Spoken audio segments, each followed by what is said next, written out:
யார் நினைக்கிறாங்களோ இல்லையோங்க, நம்ம ஆசீர்வதிக்க நினைக்கிற ஒரு தெய்வம் இருக்காருங்க. இதோ அவருடைய நன்மையை உணர்ந்த பக்தன் சொல்லுகிறான், கேட்போமா? சங்கீதம் 115:12. கர்த்தர் நம்மை நினைத்திருக்கிறார், அவர் ஆசீர்வதிப்பார். இஸ்ரவேல் குடும்பத்தாரை ஆசீர்வதிப்பார், அவர் ஆரோன் குடும்பத்தாரை ஆசீர்வதிப்பார். இந்த உலகத்தில் பிறந்த ஒவ்வொரு மனிதனையும் ஆசீர்வதிக்கவே தேவனாகிய கர்த்தர் விரும்புகிறார். ஏன்னா மனுஷனை தன் சாயல தாங்க சிருஷ்டித்தார். அவன் சபிக்கப்படணும், வியாதிப்படணும், நரகத்துக்கு போகணுன்ற எண்ணம் துளி கூட இந்த தேவனாகிய கர்த்தருக்கு கிடையாது.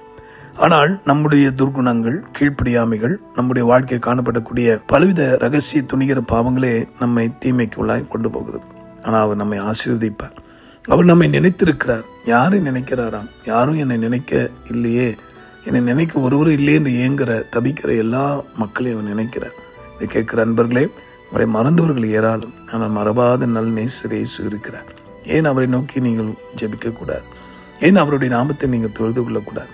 முழு மனதோடு அவரிடத்தில் திரும்புவீர்களானால் அவர் உங்களை ஒவ்வொரு நிமிடமும் நினைப்பார். தாயின் கருவிலை உருவாகும் முன்பே நம்மை நினைத்தவர் இப்பொழுதும் உங்களை நினைக்கிறார். இனிமேலும் உங்களை நினைத்து ஆசீர்வதிப்பார். ஜெபிப்போம். அன்புள்ள ஆண்டவரே, உம்முடைய வார்த்தையை நம்பி என்னோட ஜெபிக்கிற அத்தனை பேரையும் ஆசீர்வதியும். பயத்துக்கும், பலவீனத்துக்கும், நோய்களுக்கும், போராட்டங்களுக்கும் விலக்கி இவர்களை மேன்மைப்படுத்த வேண்டுமா ஜெபிக்கிறேன். காத்துக்கொள்.